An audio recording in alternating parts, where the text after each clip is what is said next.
Hello guys, so for today's video gagawa tayo ng air tank para dun sa ating toy PVC air rifle, no?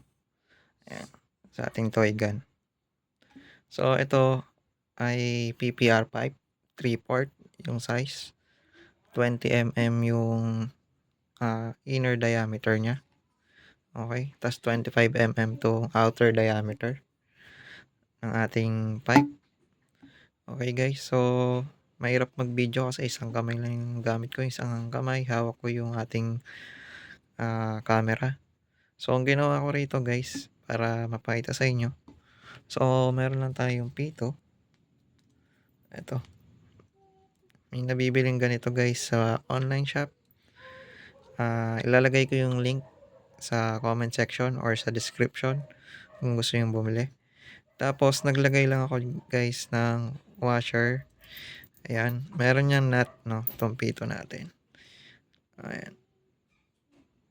Luluwagan nyo lang yan guys, tapos ipagitna nyo yung dalawang washer. Okay. Tapos sa gitna ng dalawang washer, doon nyo ilalagay yung o-ring guys. No? Iipitin nyo lang siyang ganyan. Yan. So ganyan yung labas niya. No? Okay. Tapos dito nyo isi-shoot yung pito. Tapos doon nyo ilalak yung nut guys. So ganun yung magiging labas niya. Okay. So na-imagine nyo na guys, di ba?